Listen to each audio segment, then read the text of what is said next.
BDR বিদ্রোহ। গোয়েন্দাদের জানা ছিল সব, তবুও কেন নীরব ছিল সবাই? বেরিয়ে এলো চাঞ্চল্যকর তথ্য। 2009 সালের পিলখানা ট্র্যাজেডি বাংলাদেশের ইতিহাসের এক কালো অধ্যায়। কিন্তু জানেন কি, এই নৃশংস হত্যাকাণ্ডের ঘটনাটি মোটেও আকস্মিক ছিল না। ঘটনার অনেক আগে থেকেই পিলখানায় বারুদ জমছিল, গোয়েন্দাদের কাছে খবর ছিল, এমনকি অফিসারদের গালিগালাজ করে লিফলেটও বিলি হয়েছিল। তবুও কেন কেউ ব্যবস্থা নেয়নি? সম্প্রতি জাতীয় স্বাধীন তদন্ত কমিশন প্রধান উপদেষ্টার কাছে যে রিপোর্ট জমা দিয়েছে তাতে উঠে এসেছে গোয়েন্দা ব্যর্থতা ও কর্মকর্তাদের চরম অবহেলার চিত্র। আজকের ভিডিওতে আমরা জানাবো সেই গোপন রিপোর্টের বিস্তারিত। তদন্ত প্রতিবেদনে বলা হয়েছে, বিডিআর সৈনিকদের ক্ষোভ একদিনের নয়। ঘটনার কয়েকদিন আগে অর্থাৎ 21 ফেব্রুয়ারি থেকে পিলখানার বিভিন্ন জায়গায়, এমনকি সিঁড়ির নিচে ও গাছের গায়ে বিতর্কিত লিফলেট পাওয়া যাচ্ছিল। কি ছিল সেই লিফলেটে?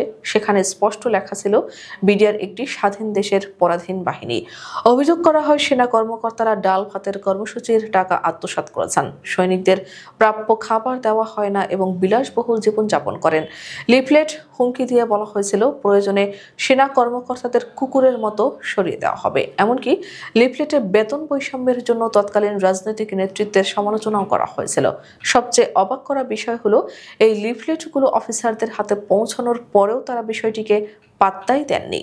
তৎকালীন ডিজি বিডিআর প্রথম একটি কাউন্টার বা পাল্টা লিফলেট তৈরির নির্দেশ দিলেও পরে তা বাতিল করেন। তিনি ভেবেছিলেন দরবার হলেই সব মিটমাট হয়ে যাবে।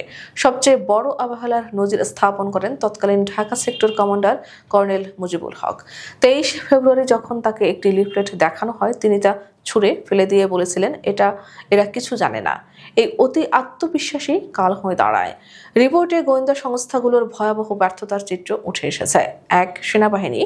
সেনা সদর জানত 2008 সাল থেকেই সৈনিকরা বিদ্রোহের জন্য চাঁদা তুলছে, কিন্তু তারা কোনো কার্যকর পদক্ষেপ নেয়নি। 2, ডিজিএফআই।